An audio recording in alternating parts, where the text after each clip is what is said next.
Praise the Lord. இன்றைக்கி ஒரு வசனத்தை காண்பிச்சு தர விரும்புகிறேன். மத்தேயு 6ஆம் அதிகாரம் 31ஆம் வசனம். ஆகையால் எண்ணத்தை உண்போம், எண்ணத்தை குடிப்போம், எண்ணத்தை உடுப்போம் என்று கவலைப்படாதிருங்கள். ஏசப்பா இன்றைக்கி நம்மளை பார்த்து சொல்கிறாங்க, கவலைப்படாதிருங்கள், உங்கள் தேவை என்னன்னு எனக்கு தெரியும் அப்படின்னு ஏசப்பா சொல்கிறாங்க.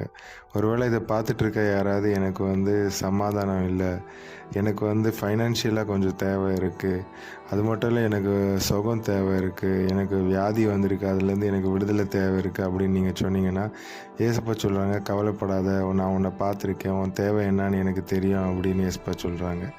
நீங்கள் இந்த அதிகாரத்தில் மேலே வாசித்து பார்த்தீங்கன்னா ஏசப்பா ஒரு உதாரணம் சொல்கிறாங்க. ஆகாயத்து பறவைகளை நீ கவனித்து பாரு, அவைகள் விதைக்கிறதும் இல்லை, அறுக்கிறதும் இல்லை, களஞ்சியத்தில் சேர்த்து வைக்கிறதும் இல்லை, ஆனால் நான் அவங்கள போஷிக்கிறேன் அப்படின்னு ஏசப்பா சொல்கிறாங்க. அது மட்டும் இல்லை, நீங்கள் இஸ்ரவேல் மக்களை பார்த்தீங்கன்னா வனாந்திரத்தில் ஒன்றுமே இல்லாத நேரத்தில் அவங்க விதைக்கலை, அறுக்கலை, சேர்த்தும் வைக்கலை, ஆனால் ஏசப்பா 40 வருஷம் அவங்க வனாந்திரத்தில் வழி நடத்துனாங்க. ஏசப்பா இன்றைக்கி சொல்கிறாங்க, உன் வாழ்க்கை ஒரு வேளை வனாந்திரமாக இருந்தால் கூட, நீ அது வழியாக கடந்து போயிட்டு இருந்தால் கூட நான் உன்னை அதன் மத்தியிலையும் நான் உன்னை நடத்த வல்லவராக இருக்கேன் அப்படின்னு ஏசப்பா சொல்கிறாங்க. நீங்கள் பார்த்தீங்கன்னா எலியா அந்த கேரித் ஆற்றங்கரையில் அவருக்கு அந்த நதி வற்றி போகிறது வரைக்கும் ஏசப்பா காகத்தை அனுப்பி அவரை போஷிச்சாங்க. உங்கள் வாழ்க்கையிலும் ஒரு வேளை ஏதாவது தேவையில்லை நீங்கள் இருந்தீங்கன்னா ஏசப்பா சொல்கிறாங்க, நான் ஒரு காகத்தை மாதிரி உனக்கு ஒரு உதவியை அனுப்பி விடுவேன் அப்படின்னு ஏசப்பா சொல்கிறாங்க. அந்த விதவைக்கு ஏசப்பா எலியாவை அனுப்பி நான் சாக போகிறேன், இன்றைக்கி நானும் என் மகனும் இதை சாப்பிட்டுட்டு சாக போகிறோம் அப்படின்னு சொன்ன அந்த விதவையை ஏசப்பா எலியாவை அனுப்பி அவங்கள போஷிச்சாங்க.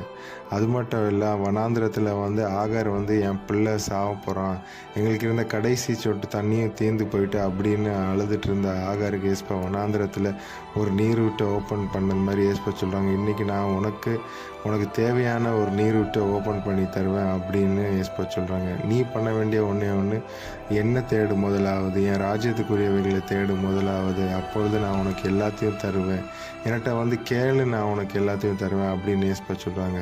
பொல்லாத பெற்றோராகிய நீங்கள், உலகத்து பெற்றோராகிய நீங்கள் உங்கள் பிள்ளைங்க உங்கள்கிட்ட கேட்டால் எல்லாத்தையுமே கொடுக்குறீங்களே, நான் உங்களுக்கு தரமாட்டேனா அப்படின்னு ஏசப்பா சொல்கிறாங்க.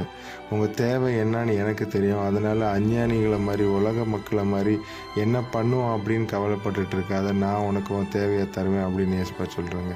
இந்த நாளில் ஏசப்பா இந்த வார்த்தையின்படி உங்களை ஆசீர்வதிக்கட்டும். ஆமென்.